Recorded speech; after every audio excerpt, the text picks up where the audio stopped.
Olá, senhoras e senhores, estamos aqui com mais um episódio do nosso CJPcast, o podcast do nosso escritório Cunha Jordi Pinheiro Advocacia. Voltamos aqui para o nosso escritório, né, para a nossa salinha de reunião, nosso local de gravação oficial do nosso podcast. De novo com o Gustavo, meu sócio, Gustavo Pinheiro, da área criminal do escritório. Tudo bem, Gustavo? Tudo bem, graças a Deus. Pessoal, tudo bem? Bem-vindo. E também a nossa convidada de hoje é a professora Priscila de Souza, que é coordenadora nacional do IBET, Instituto Brasileiro de Estudos Tributários, mestre e doutorando em Direito Tributário, claro, pela PUC de São Paulo. Tudo bem, Priscila? Bem-vinda. Tudo bem, obrigada. Uma alegria estar aqui. Que bom, obrigado por ter aceito aí o convite nosso. A gente vai falar aqui, o tema de hoje é sobre, assim, um tema que tem muito a ver com o caminho, né, do estudante de direito, do profissional do direito que precisa se atualizar numa área, claro, vinculada ao direito tributário, que é muito especialista, é uma área de muito estudo, muitos detalhes, muitas fontes de direito, né, muito contencioso também, e que assim, faz parte do caminho do estudante, da carreira do advogado, do estudante do direito, que é a participação de eventos jurídicos, são locais, aqui a gente estava falando aqui em off no início, locais de confraternização, acima de tudo, mas também de atualização, de discussão, de troca de ideia, network. Eu acho que acima de qualquer coisa é network, que eu acho que é disso que o advogado vive, né? Exato. O advogado vive de fazer network. E o que tem por trás dos bastidores de um congresso desse é network também, né? Network. Vamos combinar, porque para um evento ser bem... Será que é um desses objetivos da organização dos congressos? Será que é um dos segredos dos congressos mais bem feitos, dos eventos mais bem organizados, mais bem coordenados? Será que tem a exploração desse objetivo também? Se for natural, né? Se for natural. Bom, Priscila, obrigado mais uma vez. Aí nós ganhamos um presentinho hoje aqui, olha. O licor de Taperebá. Nossa, aqui, né? Um presente de casa. Eu nunca tinha experimentado, tô doido pra experimentar. Já vai pra geladeira. Já vai gelar, daqui a pouco a gente experimenta. Mas com certeza é bom. Só de pensar no licor de Taperebá, já fico aqui esperando o sabor, né? Agradecer pelo presente e agradecer o Fernando por ter feito a ponte com a professora Priscila para que ela estivesse aqui hoje conosco. E estamos aproveitando aqui a sua visita a Belém, certo? Também? Amanhã tem aula, né? E aí a gente aproveitou. O objetivo aqui é de curso, vai ter algum evento especificamente em Belém nesse período? É porque o IBET tem um curso, acho que talvez a atividade maior que o IBET exerça hoje é o curso de pós-graduação, e a gente tem unidades no Brasil todo. E Belém é a pioneira na região norte, né? E esses cursos acontecem, no geral, nos sábados, porque os professores são os mesmos do Brasil todo, para o Brasil todo, aí viajam, né? Então essa coisa do networking, eu acho que é muito forte mesmo, nem é só no evento, mas porque a gente vive conversando, porque a gente vive conversando e vive experimentando essas realidades muito diferentes no Brasil. Tá, o IBET hoje, o Instituto, ele tem quantas unidades? 30. Quando a gente diz, na tua apresentação que eu falei que você era coordenadora do IBET, você coordena as 30 unidades? Eu sou coordenadora nacional e faço a coordenação da pós, esse papel que o Fernando Favacho faz aqui. Em Belém eu faço na unidade de São Paulo também. Entendi. E aí a gente vai se doutorado, fazendo doutorado também. Tentando. E às vezes a gente consegue também comer, tomar banho, essas coisas. É importante às vezes. Supérfluos. Legal, bacana. Quantos, assim, mas a gente estava falando também em off, que assim, a questão de organização de evento, não, assim, hoje, assim, você já tem quantos congressos, eventos organizados, mais ou menos? A gente está indo para o 19º evento, 19º congresso, porque dezembro tem congresso do IBET, desde 2004, então agora 6, 7, 8 de dezembro vai ter o 19º. Em São Paulo. Então, São Paulo. Todos coordenados por ti? Desde 2009. Desde 2009 eu que coordeno. São 18. Porque assim, esses congressos são congressos grandes, são eventos assim que, na nossa realidade, pelo menos quando a gente, em graduação, essas coisas, os eventos eles são organizados e tal, claro, mas tem um objetivo assim meio que secundário, como auxílio de alguma Atividade complementar e tal. Mas, assim, pelos tamanhos dos congressos, desses eventos, nós temos aqui no Brasil, em outros institutos, outras organizações. Da ordem também, EBC e tal, são congressos muito grandes. Como é a logística para organizar um evento desse? Nós não somos a plateia mais fácil de se agradar, né? Os advogados não são. Olha, eu vou te dizer que é muito feliz essa atividade. Porque também, se não fosse 19 anos, eu acho que eu já estava em outra coisa. Se não fosse legal. Porque também tu também organiza o evento, mas a tua atividade principal é a coordenação das pós-graduações. Isso, exatamente. E de 2018 para cá, a gente ainda tem mestrado. Então tem bastante diversão no IBET. Mas engraçado, quando você foi falando, eu fiquei pensando grande, né? Porque grande tem uma quantidade de evento. Porque advogado gosta de se reunir. Advogado gosta de fazer networking, advogado gosta de se relacionar. A gente faz ciências sociais, né? Tá ali dentro, então não tem jeito, não tem como pensar. A gente sempre fala aqui em outros episódios, nós falamos assim, o advogado precisa disso, ele se alimenta disso. Não apenas um alimento profissional, comercial, e tal. Mas é um alimento de crescimento mesmo, de troca, de se doar também, e receber e tal. E é muito de viver a cultura do outro, né? De entender isso. Mas quando você foi falando do evento grande, eu fiquei pensando, então o que é o diferencial daquilo que a gente faz? Porque evento, principalmente voltado para a graduação, tem 900, 800, 600 pessoas na plateia, né? A gente tem isso também. No geral, 800, 900. É um evento que vai girar ali em torno de público geral, 1.000, 1.200 pessoas. Eu acho que a grande dificuldade é porque a gente organiza um evento com 200 palestrantes. 200 palestrantes? Então... logística, caramba, não tinha entendido ainda que eram 200 pessoas falando.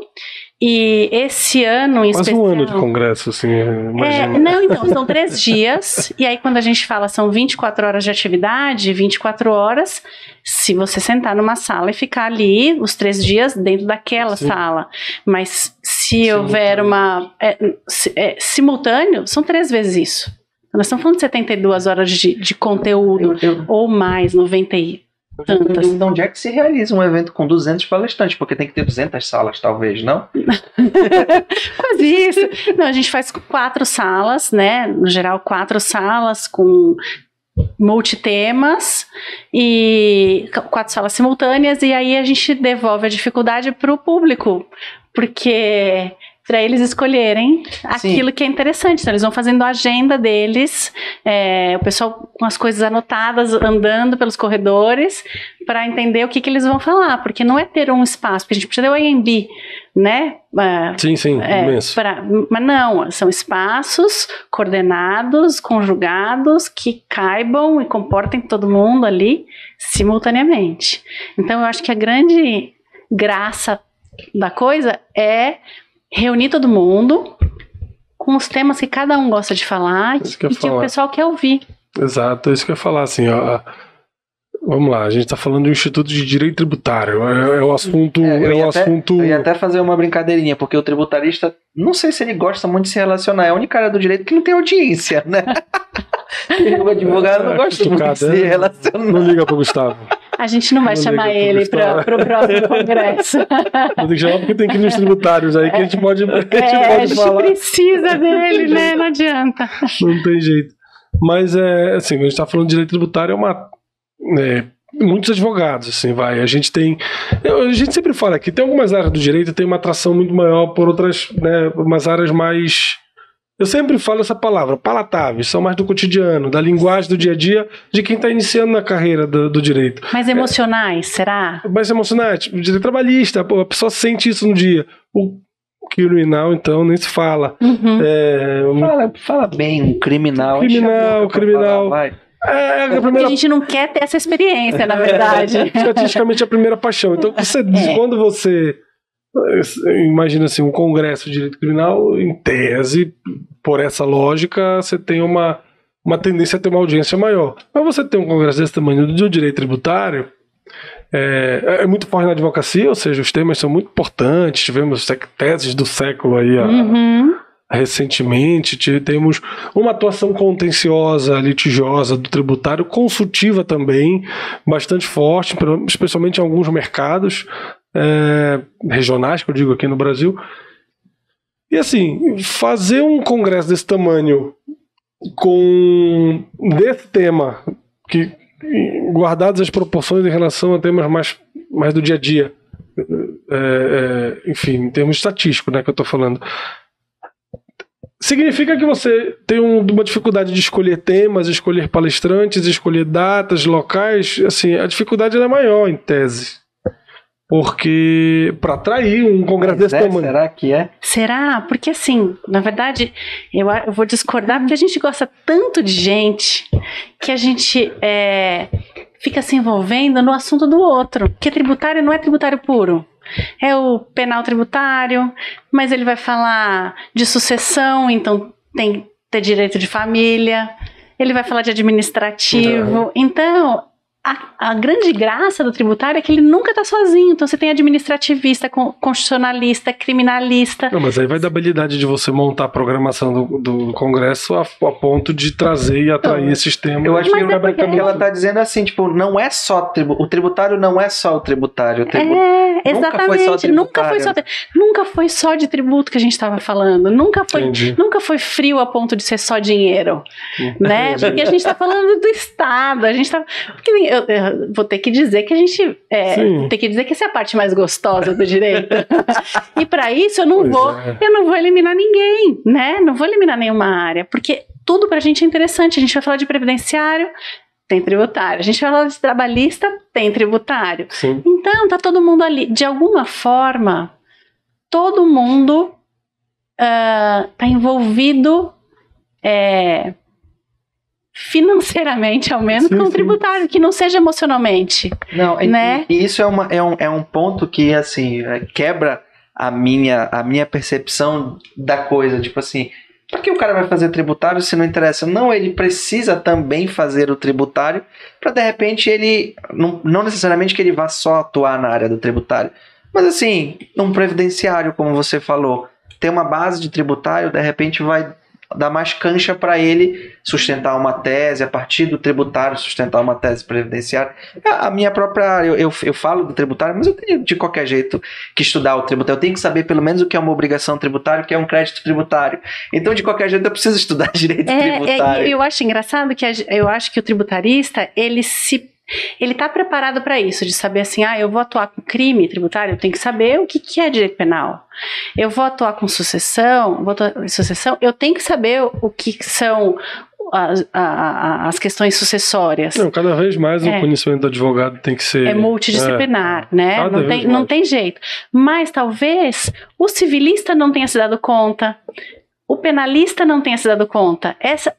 Em algum momento ele vai precisar. Porque não tem como a gente separar, olha, até que eu vou, fala pro cliente, até que eu vou, daqui pra frente não. E assim, eu pensando agora, as grandes teses do criminal tributário, eles vêm do tributário, ela não vem necessariamente do criminal. Até porque eu tenho uma margem de defesa, vamos dizer, e essa é a grande dificuldade dos criminalistas de atuarem na área de crime contra a ordem tributária, porque eu não tenho muito espaço fático dentro do crime tributário para, olha, vamos instruir aquela testemunha para falar isso. Não tem. Não, é direito. É direito, é técnica. E aí talvez é a grande dificuldade das pessoas se enquadrarem ali, porque eles precisam saber, é óbvio, precisa saber muito de penal, precisa saber de processo penal. A grande dificuldade que eu vejo dos tributaristas de entrar dentro da área do direito criminal tributário é porque o processo penal é bem diferente do processo civil. Às vezes a gente conversando com alguns parceiros tributaristas assim, não, tá no prazo da resposta à acusação. Não, mas fica tranquilo que o prazo é impróprio. Como o prazo é impróprio? É meio que extraterrestre. Assim. Não, fica tranquilo, no processo penal é impróprio o prazo para a resposta à acusação, o que seria na contestação. Então é meio... Não, então é um terreno que realmente não dá para eu entrar. Exato. Mas eu acho que essa conversa é muito gostosa. Né? E eu estava pensando no início, você estava dizendo, porque os estudantes, né? Porque os eventos sempre foram levados para os estudantes. O advogado, o profissional da área jurídica, ele é um eterno estudante. Sim. tem uma coisa que a gente não cansa, é de estudar. E por isso eu acho que a gente não consegue fazer essa limitação. Porque o médico, ele vai estudar muito, eu vou fazer dermatologia. Ele vai estudar muito, mas ele vai estudar muito dermatologia, né? No máximo, ele vai se especializar em alguma coisa dentro da dermatologia. O advogado não consegue fazer isso, né? E a gente lida com base num sistema, assim como o corpo humano né? É um sistema ali para estudar. Mas talvez a gente tenha muito mais consciência de algo que é quase do instinto nosso já. A gente aprendeu que a gente vai estudar para a vida inteira. Todo mundo, quando falou que ia fazer faculdade de Direito, nossa, então você gosta de ler e você gosta de estudar. Né? Quando descobriu isso, a gente desistiu. Exatamente. Mas no fundo, a gente tem uma coisa em comum. Duas, né? Porque a gente já falou que a gente gosta de se relacionar. Isso. E a gente gosta de estudar. Né? A gente é curioso.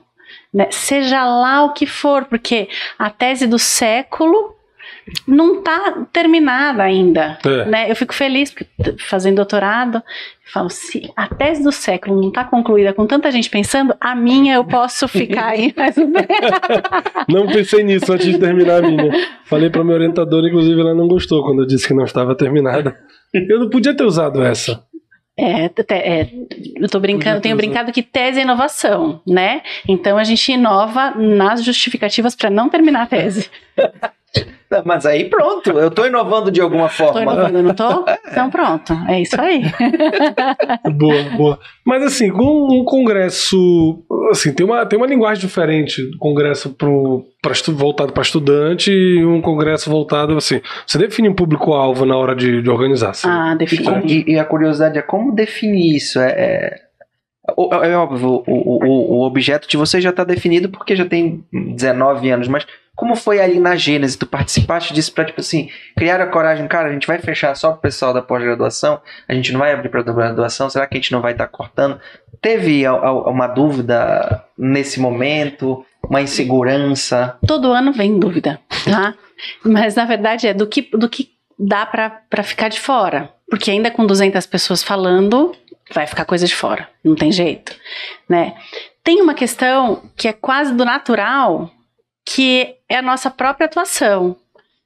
Então a gente atua com a pós-graduação. Então os temas que estão sendo discutidos ao longo do ano, acabam virando o mote para a programação do evento, né?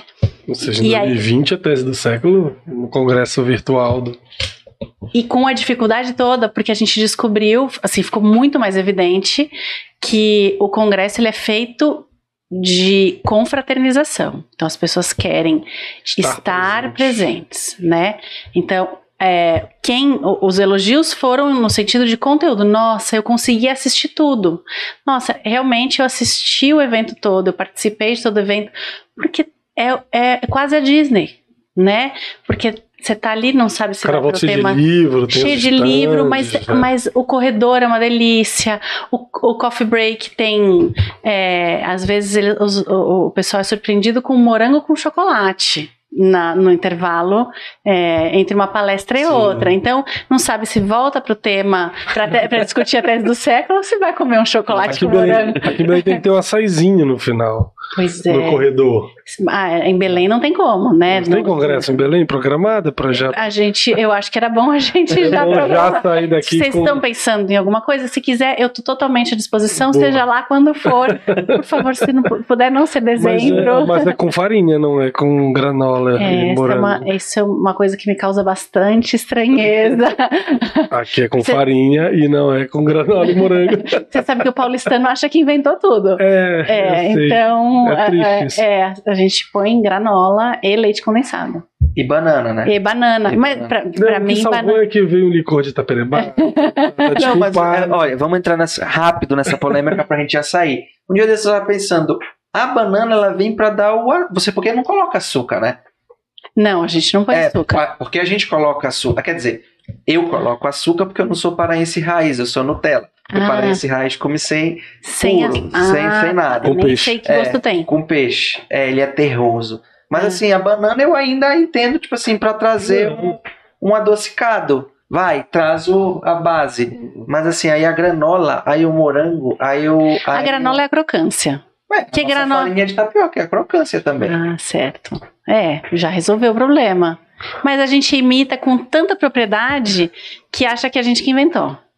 Não é à toa que a gente está exportando muito para São Paulo, no sentido de levando para lá. Tem muita indústria aqui que já tem um ponto lá para pela lei do IPI, já é quase um produto novo, transformado, entendeu? É como a cana em pó, né? Eu estava ouvindo uma vez sobre cana em pó. Aí cana em pó é classificada como açúcar. Que transformou tanto que voltou a origem. É a roda gigante girando. Exatamente. Vamos criar um produto tão novo que a gente volta para o antigo. É muito doido, né? É muito doido. Eu percebi que o pessoal tributário é o campeão de anedotas. Assim. O Fernando falou uma aqui que pro fisco do Aquaman ao girino todo mundo é peixe, né? Exatamente. Ele falou, gente... Pra gente, peixe é comida. Peixe é comida, Peixe é comida. Pro fisco é peixe. Peixe do Aquaman ao girino é peixe. Mas depende como é que esse peixe virou peixe. Né? Mas aí é o lado do advogado fazer. Porque bacalhau é natureza, é processo. Boa pergunta. Aí. Né? Tudo é diferente. E aí a gente se distancia tanto que a gente volta e se aproxima do tipo do penal. Olha lá, a gente é do tipo. A única coisa que a gente está procurando é o barato tipo. Por causa disso, né? O direito é um barato por causa disso. Tá lá no mesmo lugar. E o Congresso é a grande, assim, fora de brincadeira, voltando ao assunto sério. Já superamos o Gabriel. Eu vi que eu fui julgado pelo Gabriel e pela esposa, que eu não vou dizer o nome. E todo mundo que está ouvindo, vai. Brincadeira, a Elissa, todo mundo me julgou aqui porque eu defendi a banana, não que eu coloque isso no meu açaí, mas é o doce. Eu tô tentando entender um pouco. Mas vamos lá, vai. Te atrapalhei. Mas essas discussões do tributário acabam se encontrando, assim, a vantagem dos congressos, dos eventos, é que você encontra também, como você falou, a programação é montada de acordo com aqueles temas que estão mais relacionados, próximos daquele evento. Então você pega um ano que passou, vê o que mais... Enfim, teve de discussão, de pauta e tal, mais atual, e organiza ali na programação do Congresso. Então, o Congresso ele funciona também como mais uma esfera, mais uma roda de debate, mais uma roda de discussão sobre aquele tema, que pode ter sido já decidido no tribunal ou não. Mas... funciona, que você pega visões de diferentes... Vocês montam essa programação de fato com essa ideia? Sim, e assim, claro que tem pessoas que vão naquele tema, então a advocacia que trabalhou naquela tese, o juiz que julgou aquele caso, né, o ministro que era o relator do processo X, isso é legal, mas é legal também de quem está querendo de instigar uma pesquisa. Então a gente também coloca temas que de repente não são temas que estão sendo discutidos, mas que a gente entende que são pontos de partida interessantes para aquele contexto todo, né? Porque no final, assim, 200 pessoas falando, 3 dias de evento, não dá para imaginar que a gente desenvolva um curso sobre cada um dos temas. Então, o que a gente faz é instigar. O papel é esse. É exatamente isso. É o grande desafio. Com quanto mais dúvidas as pessoas saem de lá, mais o evento foi um sucesso. Ou com mais caminho, porque às vezes você está falando de um assunto que acabou de ser julgado. Tá, mas foi julgado assim por quê? O que levou o julgador a chegar nessa conclusão, né? Então, cada tema vai desenvolver nas pessoas, não só no público, mas também quem está participando da mesa, uma impressão diferente. Então, por isso que eu disse que às vezes a concorrência do extra sala é tão grande quanto de um tema para outro. Entendi. Porque a pessoa termina de ouvir de discutir alguma coisa, vai para o intervalo e aquilo começa a pegar fogo, e quando vai ver, ele não voltou para o próximo painel, porque ele continua no mesmo painel. né? Entre um café e outro, entre... Reprograma a participação dele dentro do... Exato, ele reprograma a participação dele fora da sala. Sim, né? sim. Pra ficar lá fora discutindo e de repente ouvindo uma perspectiva que ele ainda não tinha analisado o tema e... Exato. Eu acho que essa é a grande graça. Acho que organiza, assim, você tá vendo esse fluxo. Não, assim, perceber que isso tá ocorrendo. Que tá funcionando. Quem tá olhando de fora, assim, que esse fluxo tá funcionando, assim, se cumprir o objetivo. Isso, e é legal, você falou isso que no começo eu via as pessoas do lado de fora e falava, nossa, acho que não tá legal. Não tá legal esse negócio, mas o pessoal super vibrante, assim, não era que não tava legal. Porque aí você viu para um canto e para o outro. Não, o pessoal estava super empolgado, a discussão estava pegando fogo. Mas porque o Congresso não é sala de aula. Sim. Né? O Congresso é um conjunto de coisas. Tá, e isso que falaste é bem interessante e me chegou aqui. Congresso não é sala de aula, mas e aquele palestrante que vai preparado para dar aula, não apresentar uma palestra? Como é a receptividade? Porque eu acho que a forma de apresentar tem que ser diferente. Não é a mesma coisa de estar dentro de sala de aula. Não. É outra pegada, é outra forma de se comunicar. Mas às vezes o professor vai lá e dá aula. Às vezes eu já tive a oportunidade... Sim, tem muita gente que faz isso. Que aí, assim, principalmente o pessoal, por exemplo, que vem da Europa, do criminal, né? Às vezes ele já vem com aquele texto formado, ele vai ler. Lê. Aí, assim, é óbvio, a pessoa é uma autoridade, então... Você ficar tentando pescar alguma coisa para você é legal, mas não sei, acho que para quem tá organizando isso talvez dê uma... não era bem isso. Porque para quem tá assistindo com certeza é frustrante. Será que é frustrante? Porque raramente quem vai fazer isso é o cara que tá começando. O expositor que está começando, ele vai usar de todos os artifícios e todos os PowerPoints e todas as ferramentas e tudo mais para criar uma coisa super interativa. A pessoa que está super experiente, no final das contas, ela tem tanto conteúdo que se ela não estabelecer exatamente um roteiro, talvez ela não consiga limitar o tempo dela. Tem gente, sim, já vi Mas gente... Mas tem a questão da atenção, né, também, de você ter a atenção da... Uma arte, assim, essa questão da oralidade. Eu acho também. Para a advocacia tem a oralidade do tribunal, tem a oralidade desses eventos, é completamente diferente, mas é uma arte, assim, você dominar isso. E é uma arma e tanto para o advogado. Advogado, expositor e tal. É oratória, né? Por ser uma arma poderosíssima para o advogado. Eu acho que assim, já aconteceu da gente ter aula em congresso, já aconteceu da gente ter palestra em aula. Sim, entendi. Sim. Acontece. É do perfil? É do perfil. Eu acho que a grande sacada é pôr essas pessoas com esse perfil mais docente, vamos dizer assim, menos expositor, em temas que sejam mais didáticos. Porque aí você estabelece 2 ou 3 conceitos ali para a pessoa desenvolver e tudo bem. Didática, né? É uma coisa que eu queria falar também. E é só assim, também, sem nenhum demérito para essas pessoas. Mas assim, eu tava mais colocando... Exatamente. A gente espera uma coisa numa palestra que não seja sala de aula. Como você falou, não é um ambiente de sala de aula, é outro. Ali eu acho que é muito mais para levantar a bola, para sair no corredor e todo mundo... Mas e tem mais uma coisa, porque você também não está falando só para o público. Você está falando num conjunto de pessoas que às vezes não se conhece. Então compõe mesa pessoas que às vezes nunca trabalharam juntas, nunca tiveram oportunidade de saber a atuação uma da outra. E tem questão de tempo. Tem questão do tema, porque no geral tem um... Tinha aquela plaquinha que e um que vai falar de um tema, e aí lembra de um gancho que é do próximo expositor e fala 10 minutos do tema do próximo, e quase esgota o tema do outro.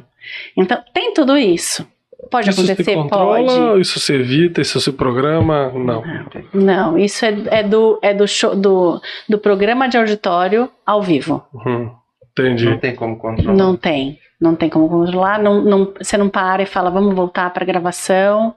E paramos aqui. Faz parte do jogo. E o próximo expositor também precisa ter, de repente, uma habilidade para, tipo assim, já falou, mas deixa eu falar de uma forma diferente, deixa eu complementar. O presidente da mesa, né? E a gente também tem uma questão que eu acho engraçado, nem tinha pensado nisso. Quem fala primeiro? Qual é a ordem de fala? Se tiver temas mais genéricos e mais específicos, essa vai ser a ordem. Mas o mais velho, o mais novo, homem, mulher, mais experiente, menos... Não tem isso. A única regra é, se temos temas genéricos e temas específicos, então nós vamos ali. Afunila, exatamente. Caso contrário, vai muito de cada um, de cada momento, e vai funcionando, né? Legal. Assim, sobre a perspectiva de quem está organizando, é muito legal assim ver essa... Porque assim, vamos lá, só para contextualizar o que eu ia falar. Acho que um dos objetivos, a gente fala assim, a pessoa tem que ser interessante, o advogado tem que se preocupar nessa imagem, claro, tem toda ali, acho que vem até caindo um pouco a liturgia, né, da profissão, né, então tem uma questão aí, e tem uma questão também de você ser um cara, assim, a gente estava falando de didática, né, mas de um cara que seja sociável, agradável, gente boa. Para o relacionamento com profissionais, para você receber indicações, ser indicados e tal, e você fazer desse perfil uma forma de captação de cliente. Participação em eventos é uma grande forma de participação, de captação de clientes, seja sob a perspectiva de plateia, mas aí você não tem muito controle, imagino, ou seja, quem organiza não tem muito controle, mas de você se tornar um palestrante, vir a se tornar um palestrante. E tem muitas pessoas que se tornam palestrantes não pelos títulos que carregam. Claro que os títulos acadêmicos é uma porta, né, de convite para você falar e tal, você é uma autoridade naquele assunto, titulada por uma universidade, isso é incontestável. Mas tem muita gente que ganha esta notoriedade pela própria forma de se expressar, pela própria... Que susto, né? Pela própria forma de se expressar, pela própria forma de exercer essa oralidade, de ser um cara... Eu vou falar uma palavra showman, não é um showman, mas um cara que se destaca na sua postura em palestras, eventos e até aulas. Isso conta, para quem está organizando, isso conta... de fato, o título é a coisa mais importante. Resumindo, como é que vocês fazem a seleção? Eu estou falando sobre a perspectiva de um advogado que queira participar sobre a condição de palestrante, ou seja, poxa, legal, se isso é uma coisa que para minha carreira de advogado vai contribuir, se falar num ambiente como esse, num congresso grande, vai me colocar como mira, né? Ou seja, como referência de pessoas ali que estão exercendo, isso pode me trazer na carreira, contatos, portais, network e tal. Como eu, na carreira, me programo para estar nessa posição de ser convidado, de ser...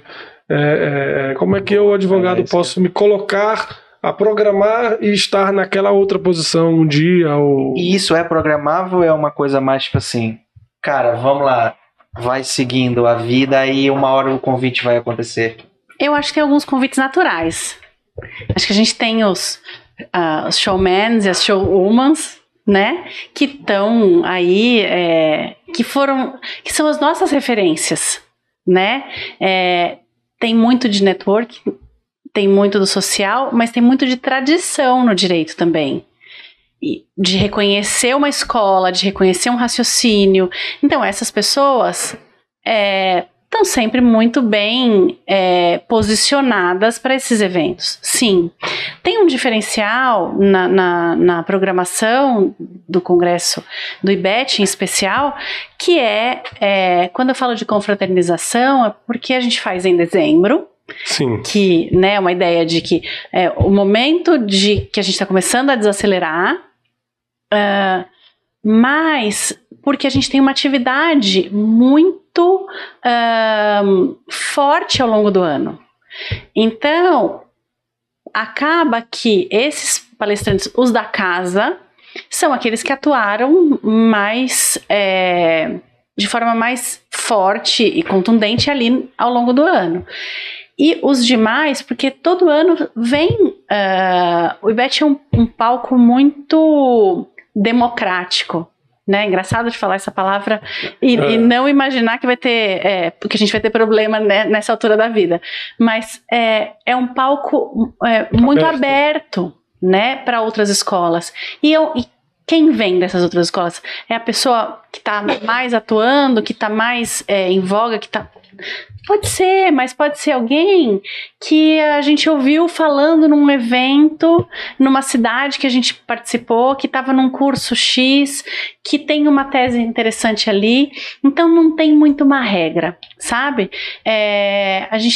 A escola é uma escola meio sem regras nesse aspecto, porque tem gente que começa como aluno e faz o caminho cartesiano, mas tem gente que começa como palestrante e na semana seguinte se matricula num curso. Entendi. Então, não dá para dizer qual é a regra de sucesso, né? O que é muito interessante, que às vezes eu acho que chama mais atenção ainda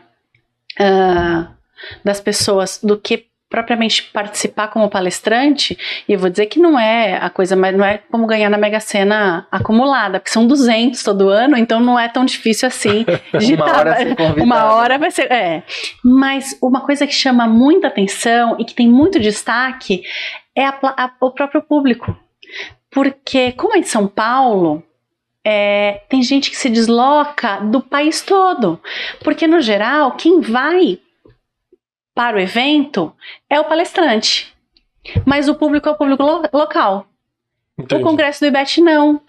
Tem gente de dentro para falar, para ouvir, mas tem gente de fora para falar e para ouvir. A gente tem alguns congressistas, um grupo de 4 ou 5 paraguaios que vão todo ano para São Paulo para assistir o congresso, faz parte da agenda deles. Ficaram chateadíssimos nos 2 últimos anos que não tinham a viagem tradicional deles para São Paulo. Então tem gente que vai de todo canto, né?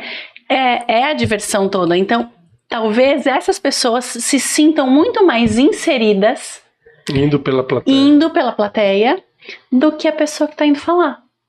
Certo. Ou seja, o nível de porque assim a exposição acontece de qualquer jeito, porque ali eu tô com 800, 900 pessoas, então se eu consigo me relacionar com 10% desse público geral, são 80 pessoas. É isso. Então assim, já é uma base bem interessante. É óbvio que você ser visto por 800 pessoas também te dá uma base, mas não significa que tu vai ter relacionamento com 800 pessoas. Não, mas você tá ali inserido, você tá naquele contexto. Eu acho que tem muito disso hoje em dia, de estar falando...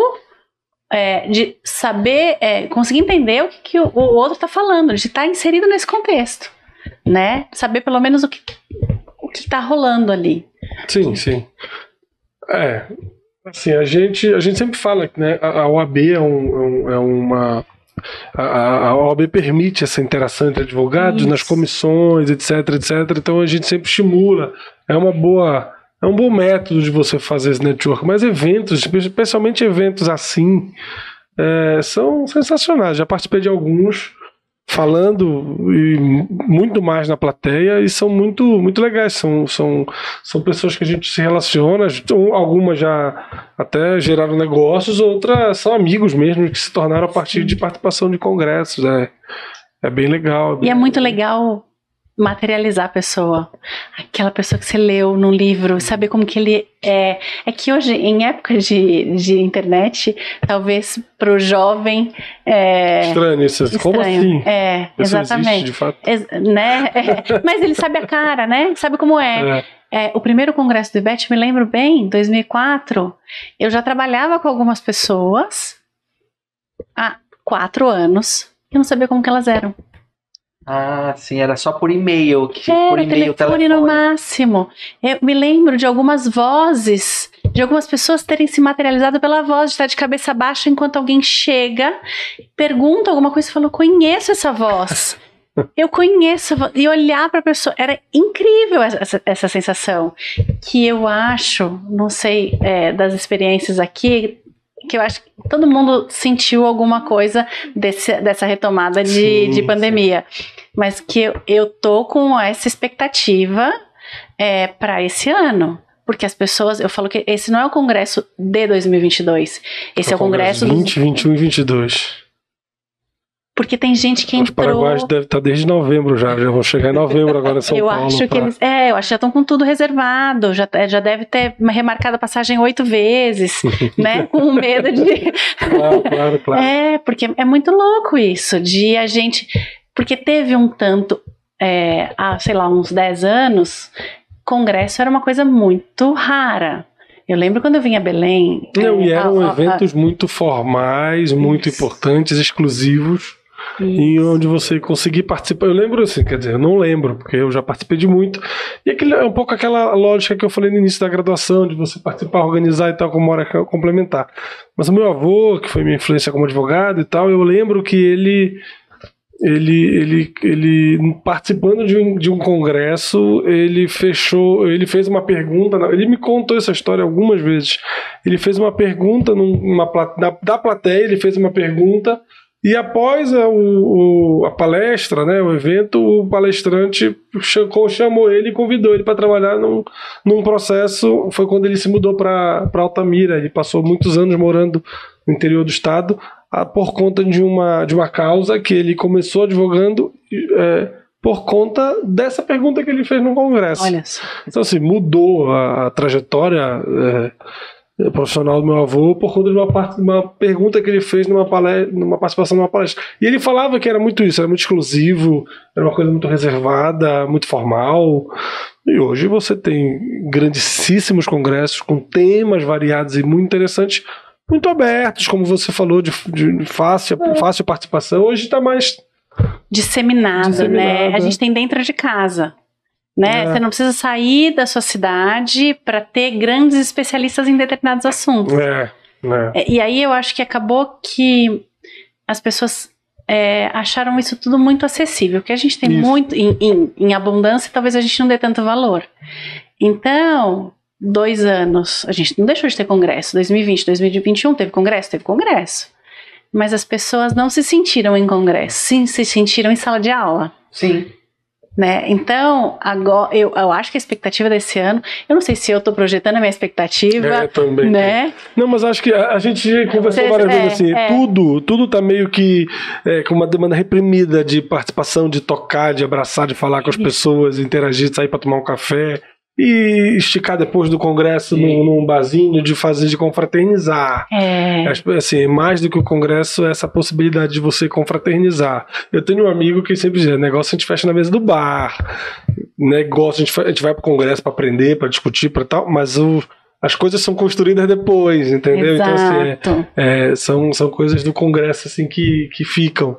Eu tenho grandes amigos que eu fiz em congressos, assim, que até hoje são... E você tem muitas histórias para contar. Ixi, muitas mais do que ter estudando um livro qualquer. E né? o congresso é interessante porque ele tem as histórias dos participantes e tem as histórias dos bastidores do congresso. Essas devem ser as melhores, porque o bastidor também está se confraternizando. E são histórias de vida, assim, que são mais, assim, são mais interessantes do que as histórias acadêmicas. Elas se confundem com histórias de vida e que você cria esses laços. E é um network puro, é isso. Mas não é só isso, né? Porque a gente vive vivendo, assim. Exato. Porque vai escrever um livro, você vai escrever uma petição, como é que você faz? Você se concentra? Todo mundo tem a sua liturgia de produzir. Ninguém fala aqui. Né? Ninguém conversa, um acende luz, outro apaga, um pega café, o outro água, e sei lá, com livro, sem livro, e vai produzir. Exato. O congresso, ele vai acontecendo. Então, a gente se prepara muito, mas na hora de falar, eu acho que vocês são muito experientes disso. Vocês fazem congresso toda vez. Porque, no fim, é isso. É estabelecer uma pauta que seja interessante para você, mas que seja interessante para alguém que vai te ouvir também. Exato. Hoje, amanhã, depois de amanhã. E que você convida alguém. Às vezes foge do roteiro, você está programando alguma coisa e essa conversa geralmente. Aí você convida a pessoa para falar de A e vocês falam de tudo menos de A. Né? E fica interessante, ou não fica, ou tá falando do ar. É um sistema vivo de... A gente vive vivendo, essa frase foi pra mim, Marco, a gente vive vivendo. Né? E não dá pra voltar. É ao vivo, né? Não dá pra parar o negócio. Então talvez a gente deu melhor na hora da fala, né? Se prepara, o que a gente vai falar, tem roteiro, não tem roteiro, tem esse tempo, não tem esse tempo, olha, a gente vai tocar nesse assunto, nesse, naquele, mas na hora que acontece, às vezes não é nada disso, e a graça toda tá aí. Tô pensando aqui, o escritório podia financiar essa ida nossa lá pro Congresso do IBET. Vamos em dezembro. Eu vou lá só pra... Não é nem a minha área, mas eu vou lá. Não, crimes tributários tem uma mesa só de crimes tributários. Então pronto. São 200 palestrantes, Gustavo. Não é possível que não tenha nada. Pensa outro, vamos lá. Também tem. Mas aí me ocorreu uma outra coisa. Eu vi que o tema da tua tese de doutorado é tributação do metaverso. Congresso no metaverso deve ser uma coisa assim, sem graça. Será? Assim... Não, sob essa perspectiva de... Não, eu acho que a gente tem que aproveitar... Eu prefiro ir pro bar na vida real. Isso, bar na vida real, exatamente. O café tem que ser na vida real. Sabe que assim... Chocolate com morango. Na vida real, eu não vou comer no metaverso. Não vai comer no metaverso. A gente fez 2020 porque teve muito congresso, porque as pessoas precisavam se distrair. A verdade é essa. Sim, ainda que online.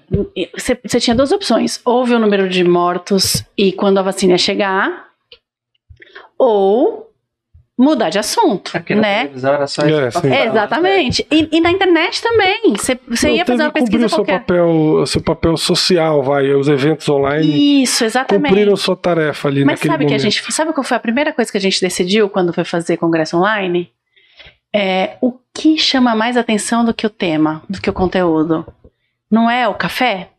Nós mandamos para cada pessoa que se inscreveu uma xícara, uma caneca, café. Para todo mundo.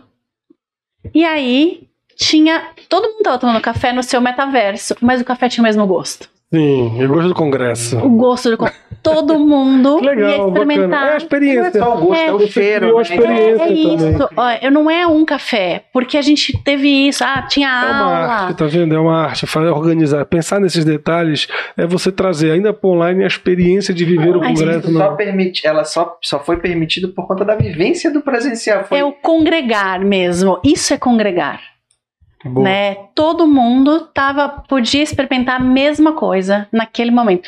A gente mandou um bloco de notas, um bloco de anotação com a canequinha e o café. A canequinha, o lápis, e era o melhor que a gente podia reproduzir do congresso na casa da pessoa. Pronto, o cheiro era isso. E o gosto do café. O cheiro e o gosto do café, Boa. né? E todo mundo tinha o mesmo bloquinho de notas para poder fazer as suas anotações.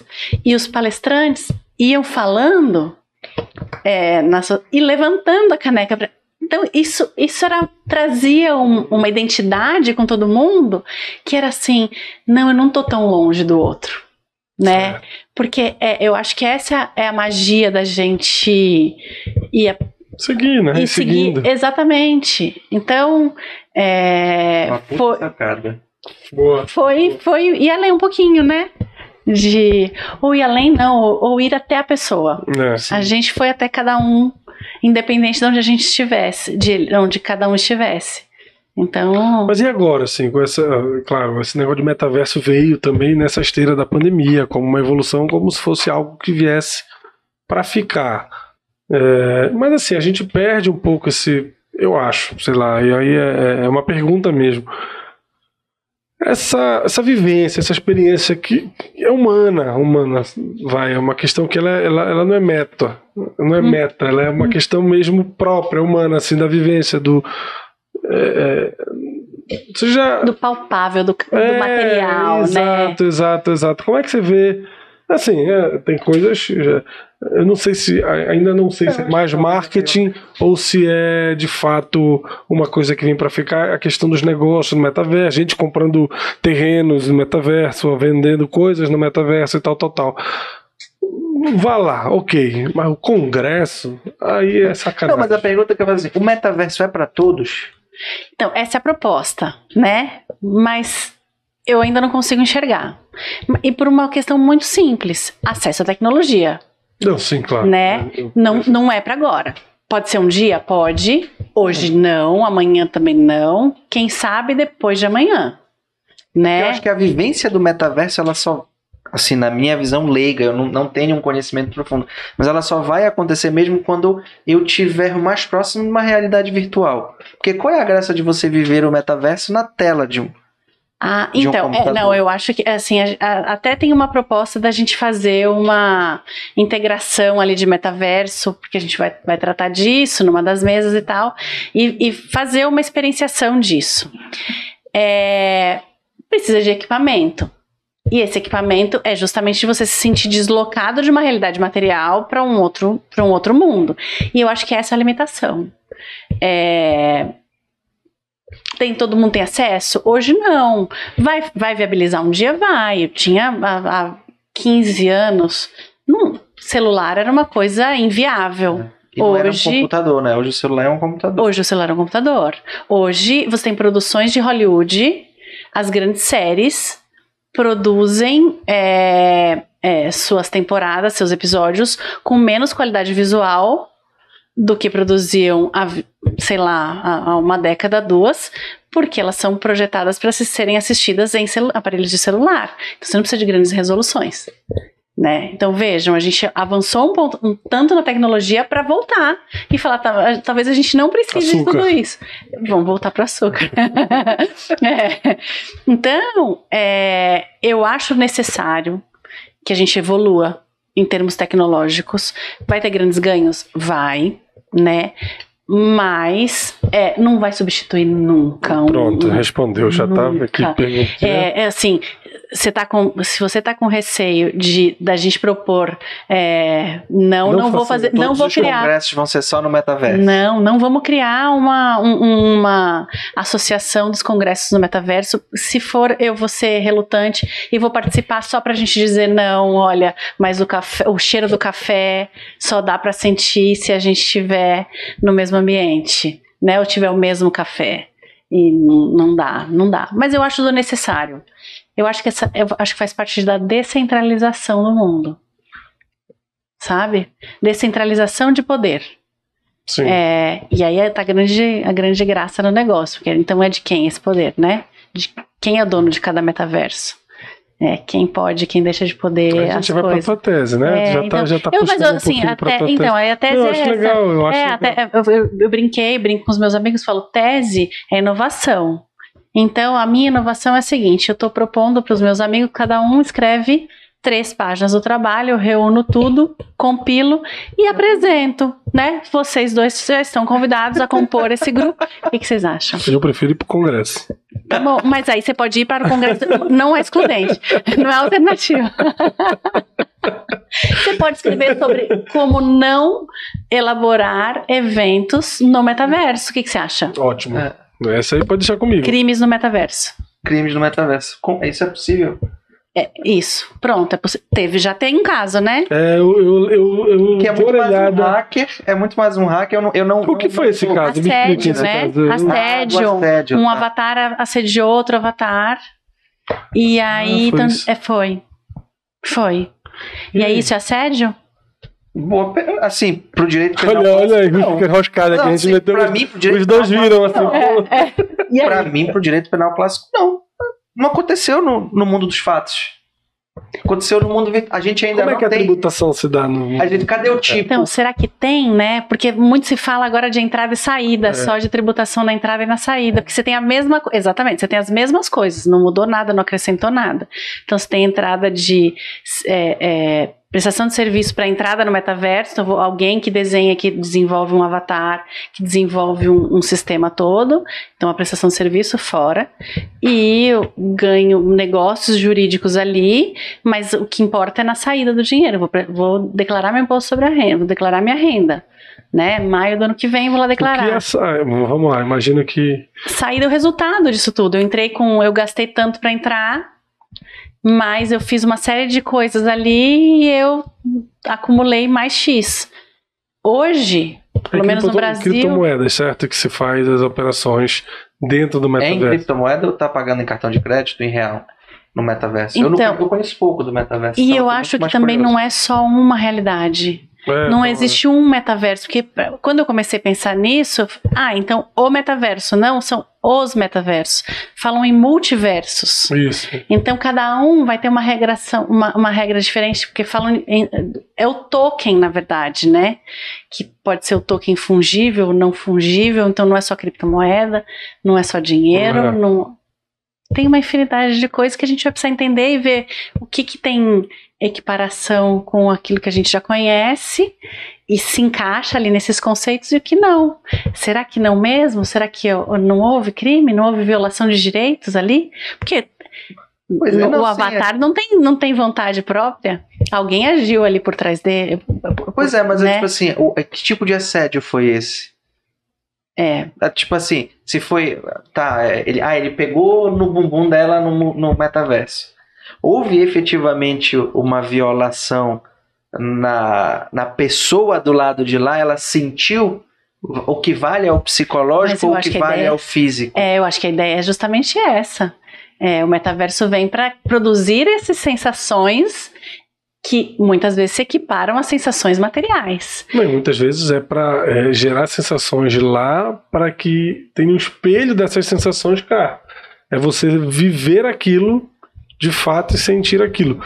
Agora, isso não responde a tua pergunta. Eu tô aqui só também... Não, eu ainda tô indo na onda. Direito penal clássico ainda. Eu acho que se não aconteceu aqui, acho que não... É porque é muito mais uma sensação de... efetivamente, como é que eu vou materializar esse crime? Na sensação, na resposta da vítima. Será que não? Olha, eu vou para um outro extremo, tá? Aí agora no tributário. Eu já vi gente defendendo que venda de imóveis dentro sofre incidência de IPTU. Mas como? Eu também queria entender. Se quem criou... Quem é o prefeito lá? Qual é a cidade? Exato, essa é a minha grande pergunta. Essa é a pergunta de $1 milhão. Não, assim, você ter o ITBI... Desculpa. Vá lá, porque alguém compra, alguém vende. Ainda que no metaverso. Tem transferência de direitos ali. Ainda há dúvida se é ITBI, se é ICMS, se é ISS. Porque, tipo assim... O ITBI, isso é imóvel para fins do direito? Isso, Não, mas se já... eu não estou oferecendo um serviço, é um espaço. Eu criei aquele espaço. Eu estou oferecendo tem pano. Aí vocês disseram que tributarista que gosta de assunto, mas assim, a gente tem assunto em todo canto. Nem foi a gente que inventou. Tá vendo? E vai surgir coisa. A gente só vem taxar, né? O Estado só vem taxar. Não, a gente só vem manter o Estado. A gente só quer ver o Estado sendo mantido com esse dinheirinho. O tributo só vem patrocinar o Estado. Né? Isso daí o Fernando falou a última vez. Os estados menos democráticos, vamos colocar assim, são os que não têm recolhimento de imposto. Não é quanto mais imposto, mas se a pessoa tem que pagar alguma coisa para o Estado, mais há uma cobrança maior, é a democracia, vamos dizer assim. Patrocínio, né? Eu brinco que é uma ideia de patrocínio, porque quem patrocina o Estado precisa de patrocínio, porque não tem a sua própria fonte de riqueza, então ele precisa de patrocinador. Só que a medida do patrocínio é justamente de manter esses patrocinadores. Então, quanto mais patrocinadores ele tiver, melhor ele está para cumprir com a sua função para os patrocinados. Sim. Né? Sim, total. Acho que é a primeira aula de direito tributário, essa do curso da graduação. Juro que foi isso. Essa é a minha ideia. Eu fazia assistência para um professor da graduação e sempre ajudei ele nos últimos créditos. E aí teve um ano que ele falou, então a gente vai pegar o primeiro crédito. A primeira coisa é explicar por quê. Porque primeiro que você olha para os alunos e fala, mas é ensino médio ou é faculdade? Tem carinha de criança ainda, né? E aí... O brasileiro e o direito emocional é o direito de família, é o direito trabalhista, é o direito penal, é aquilo que ele sabe de ouvir, sabe de ver, sabe de vivenciar. O que é tributário? Você precisa entender, você precisa ensinar o que é direito tributário. Ele só sabe que é difícil. Muito. Aí imagina que envolve matemática. Isso, eu vou precisar fazer conta. Não, eu sou de humanas, eu não quero, nem gosto disso. Dá pra pular essa? Né? É louco isso, né? Mas a primeira aula de tributário, eu falei isso pro Fernando também, quando ele veio. Primeira aula, quando eu dei aula de direito tributário um tempo na faculdade, eu falei assim, cara, primeira aula tem que explicar. Tem que dizer um pouquinho assim, na caricatura, né, das ciências, você tem que ver o direito financeiro antes, para entender a necessidade. A primeira aula de tributário você tem que fazer esse gancho. Você tem que fazer o gancho, do direito financeiro. É daqui que sai o dinheiro, nosso cofrinho tá aqui. É daqui. Ainda na minha época era financeiro e tributário. Junto. Tem que ser primeiro financeiro. A gente tá denunciando a nossa idade aqui, né, gente? Talvez. Tem que ter o direito financeiro antes para entender os gastos, para depois... Direito financeiro? Porque sim. Acho que agora voltou, né? Teve um projeto de lei agora que voltou... Que era só tributário, e aí se dava o financeiro dentro do tributário. Mas acho que agora tem um projeto de lei que voltou na educação 2021, eu acho. 2021, ou agora começo de 2022, que voltou a ser uma cadeira... Tem que ser. E aí, assim... É pra você entender tudo, né? Tipo, você entende... você tem teoria geral do Estado, mas como é que o Estado se sustenta? Exatamente. Como é que não ensina isso? A gente precisa de dinheiro, né? Precisamos de dinheirinho. Exatamente. Feliz ou infelizmente. Né? Vai entrar o DIFAL, a tese do DIFAL no congresso do IBET? Vai. Já tá essa programação? Vai, já tá lá. Ótimo, então acho que já tem. Acho que o escritório passagem comprar, terminando aqui, a gente já precisava desta informação para poder ter muita coisa. Assim, a gente estava falando sobre direito eleitoral no último episódio. A gente falou assim, a tese do século em direito eleitoral é de 2 em 2 anos. Né? Porque as eleições são de 2 anos e sempre tem uma norma nova. Mas assim, a tese do século tributário é todo dia, porque assim... Que a gente não sabe nem como aplicar a tese do século. A gente tá há 3 anos, 2 anos... 3 anos, né, quase. Foi 20, né, que ela maio de... 2 anos e meio, tentando entender como é que se vai aplicar a tese do século. Quem sabe no próximo século a gente consiga.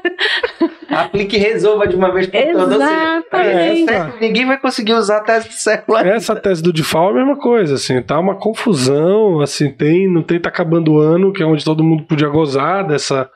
E vai ficando, e vai sendo adiada, a gente não consegue, tem um voto divergente, aí pressão para os outros votos no Supremo, e está se transformando numa nova tesezinha do século, né? Também essa do DIFAL, por uma besteira, por um prazo de 2 dias, por uma questão de 2 dias, se criou a celeuma toda.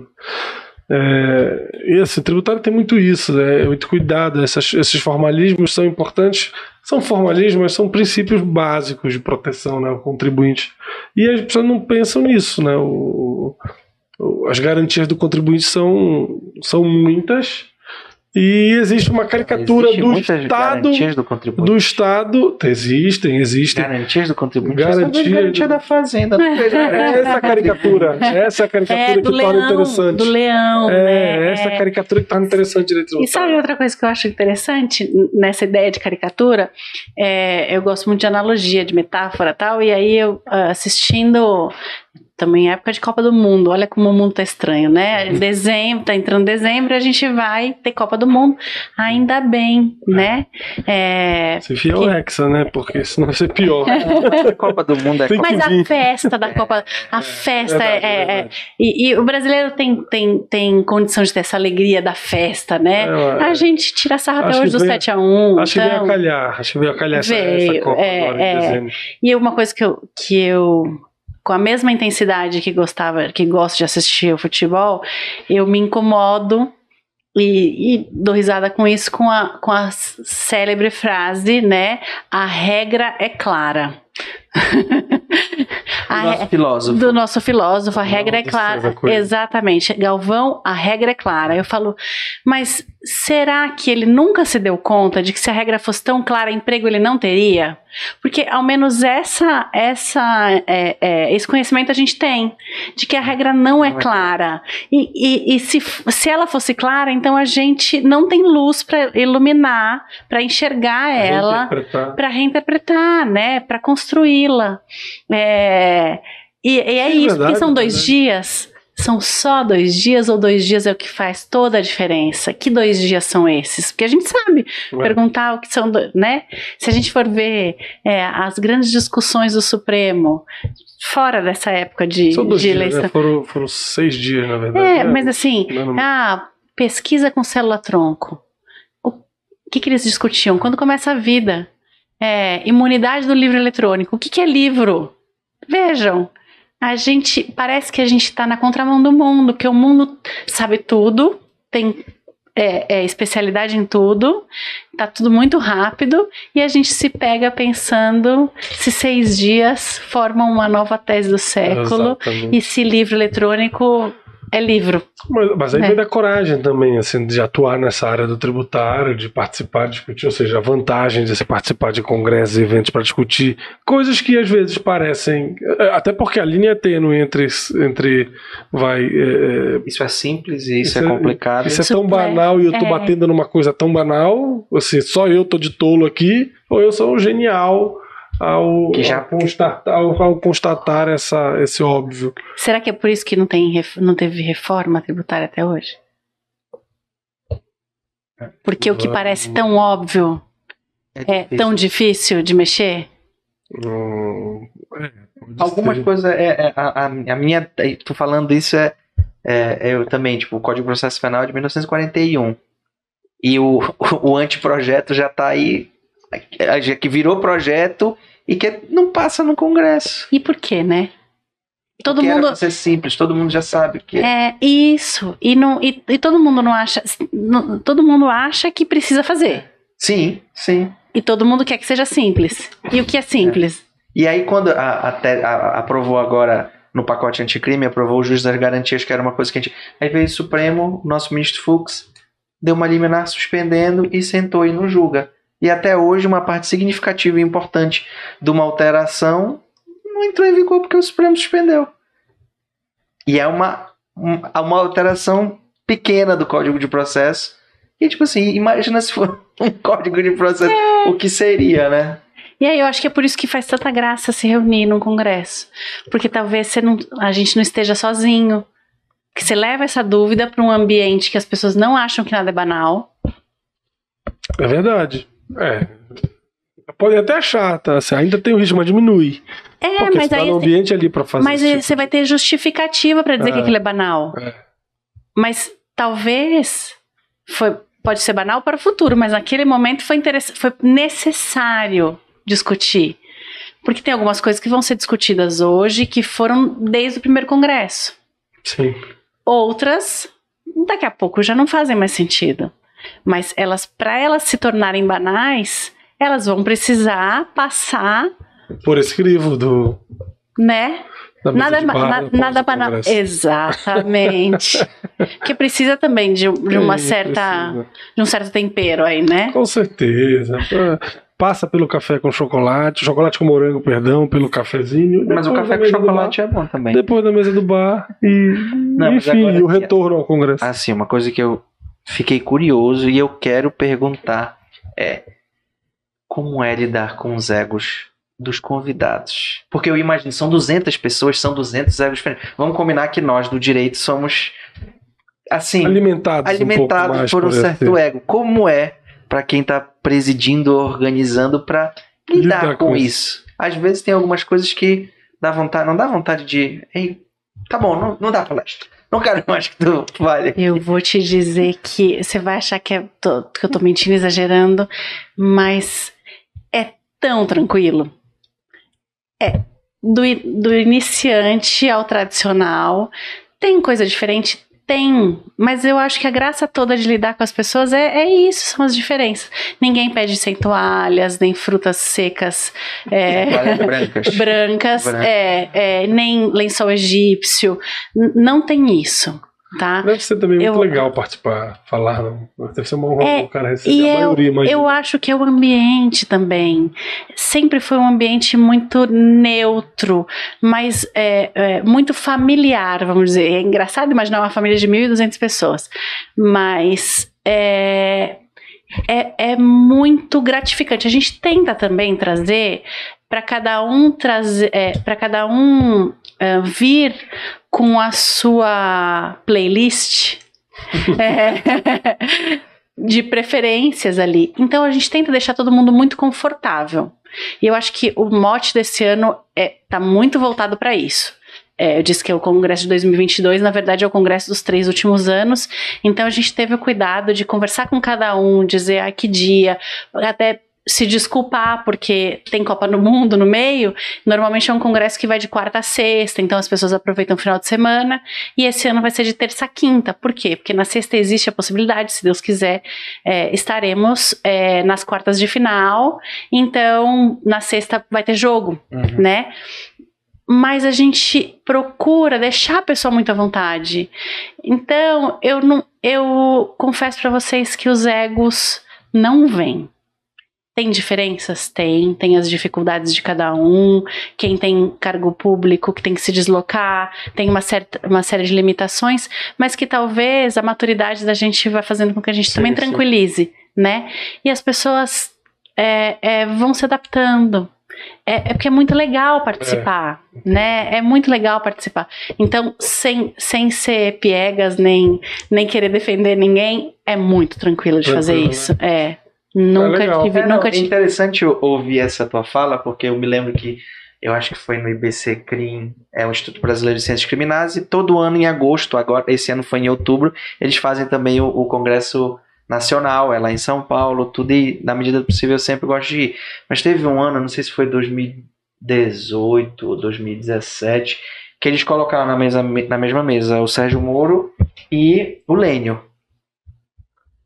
E aí, assim... Faísca, né? E assim, eu imaginei que iria sair fogo. Mas no final das contas, cada um falou o que queria falar. E assim, não foi o debate do século. Né? Vocês estavam querendo... Eu tava ali, eu digo, não, agora eu quero... Compraram pipoca. Eu tava ali, levei o meu biscoitinho pra... Primeiro falou o Sérgio Moro, depois falou o Lênio. E eu pensei, porque o Lênio tem, pelo menos na escrita, né, ele tem aquela acidez, eu imaginei que ele viria bem ácido também, mas ele, não, ele criticou o que deveria ser criticado, mas não senti a acidez que talvez eu criei muita expectativa e nada. Aí eu acho que também, faz parte. O clima do Congresso do além do jurídico, porque a gente não tá só no jurídico, né? A gente tá no político, no social, no tudo isso. Então a gente tem as nossas faíscas ali. Vai acontecer, vai. O mais legal é quando isso acontece com duas pessoas que se dão super bem e são completamente opostas num raciocínio. E aí eles se matam ali e depois saem super felizes, porque esse é o papel de ser uma discussão honesta e verdadeira, sabe? Assim, visceral, eu diria. Mas sem discussão de ego. É discussão de ponto de vista, né? Acho que a gente nunca passou uma saia justa, assim, e olha que a gente tem gente seria super... Seria deselegante também, se tivesse, né? Seria deselegante. Eu acho. Né? E a gente tem pessoas muito diferentes, a gente tem gente super teatral, gente mais tímida, tem gente, assim... 1 milhão de ideias diferentes e de posturas diferentes que só fazem toda a graça do negócio, né? Legal, bacana. Democrático, como tu falaste. Que uns vão gostar, vão se identificar, outros não. Eu acho que faz parte, assim, quem nunca participou de um congresso assim, com essa importância, dessa magnitude. Fora da faculdade, né? Fora da faculdade, assim, como enriquecimento pessoal, assim, também vá sem culpa de aproveitar o evento, aproveitar as pessoas que conhecem, os corredores, o café, o depois, né? A confraternização depois, assim, acho que tudo faz parte, isso tudo engrandece. E vai ter um papel importante na formação profissional, no engrandecimento profissional, em captação de clientes depois, em sei lá, insights para a sua carreira, para o seu dia a dia. Acho que o advogado acho que faz parte do tempero da nossa atividade, Tem que estar na agenda. Tem que estar na agenda. Acho que independente de advogado, juiz, promotor, acho que tem que estar na agenda. Tem que estar na agenda. Você precisa viver o mundo, né? Eu do criminal costumo dizer ainda mais congressos desse tamanho, grande, bom de participar, fora, acho que porque legal. A gente também precisa de tanto disso, né? A gente trabalha tanto, pensa tanto, e é legal tá focado em alguma coisa. A gente tá na caixa, assim, acho que a gente se permite pensar fora dela quando a gente participa de um evento assim. Acho que faz parte do processo de amadurecimento, de criação, de criatividade, no caso, né? Networking, tudo. Acho que tem um papel muito importante a participação, e assim, agradecendo já a vocês que organizam tão bons congressos, tão bons eventos, para que a gente possa participar, interagir, conhecer e tal. Eu acho que é uma etapa assim, são etapas que o advogado tem que estar passando o tempo todo, reciclando, renovando, conhecendo gente nova. Acho que faz parte, acho que é uma das obrigações da carreira, eu acho. Uma das coisas que precisa ter. E a gente tinha eu acho que antigamente tinha uma ideia que eram coisas muito separadas, né? A academia da advocacia. Não dá, né? Não dá para ser um bom advogado sem pensar de forma científica. Não dá para ser um bom professor se você não conversa com o universo do direito ali, com o dia a dia, né, do legislativo, do judiciário, do executivo. Não adianta, não dá, né? Então, acho que essa é a ideia. Cabe para todo mundo, né? Todo mundo vai ter um interesse diferente, um que está estudando, outro que vai tá trabalhando nesse assunto, outro que está querendo mudar de área. A gente já teve gente... Quantas vezes a gente já conversou aqui sobre pessoas que se encontram nessa situação, que querem mudar e às vezes nem encontraram, não... Aí vai fazer um curso? Vai pedir emprego? Não, vai para um congresso. E vai ouvir, vai acostumar os ouvidos com o que está o que tá acontecendo. É disso que eu gosto? Tô gostando disso aqui que eu tô ouvindo? E aí depois, de repente, faz o curso, né? É isso. Sabe assistir o episódio piloto de uma série qualquer? Ou você se identifica ou você abandona. Né? Porque é esse encantamento que tem que causar. É verdade, né? É isso. Muito paixão. bom, muito bom, muito bom. Priscila, assim, muito bom. Eu adorei o conteúdo. Assim, pra gente já encaminhando, já temos mais de uma hora aí de bate-papo, e a gente até perde a noção do tempo. Mas assim, hoje, qual a recomendação para participar do congresso do IBET esse ano? Vai ser quando em São Paulo? Vai ser em que lugar lá em São Paulo? Vai ser no Hotel Renaissance, um quarteirão da Avenida Paulista, né? Muito bem localizado. Que é justamente para trazer essa ideia de estar contextualizado. O congresso várias coisas ali do lado. O congresso não é só a sala, né? O congresso é toda essa experiência, estar em São Paulo, viver uma São Paulo diferente em dezembro, né? Graças a Deus, de novo, a Paulista toda decorada de Natal. Então é o Hotel Renaissance, 6, 7 e 8 de dezembro, terça, quarta e quinta. E todo ano tem, né? Todo ano tem, sempre primeira, segunda semana de dezembro. Tá todo mundo super convidado. Legal. Espero vocês lá. Estaremos lá. Olha, de antemão eu tenho muita vontade de ir. Gustavo não vai, bebezinho. Mas tem todo ano, Gustavo. Vai ter todo ano. Tem todo ano. E vai ser... A gente tem uma programação que a gente começou a construir no passado. Esse ano não vai dar muito certo, mas a gente vai retomar. Nesse período também, a gente visitar E em São Paulo, vai a São Paulo, conhecer outros escritórios, a gente conversa, manda e-mail, as pessoas são super solistas, a gente vai conhecer a realidade. Coisas que a gente tá aqui na Caixa o ano inteiro e a gente vai visitar, ver o que pessoas estão fazendo. Foi muito bom ano passado quando a gente fez. Falamos com pessoas assim, super agradáveis, que trouxeram experiências e insights muito legais que a gente buscou adotar aqui no escritório.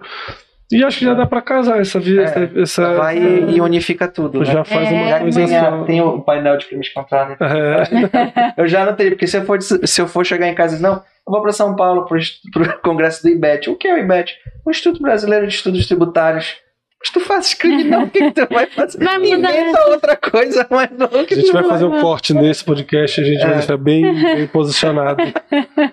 Vai dar para todo mundo. E é legal quando estiverem lá, o IBET está de portas abertas. Legal, obrigado. Para recebê-los. Tem escritório também, tem editora. Vai ser muito legal. Bacana, obrigado, Priscila.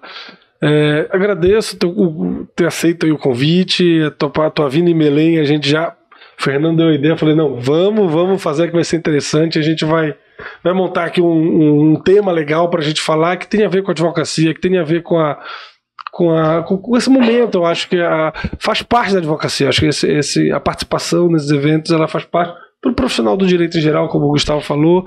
E eu te agradeço, acho que foi um super bate-papo, muito bacana. Quem está ouvindo aí com certeza vai extrair muita coisa e vai estar estimulado a participar. Eu acho que passamos o recado.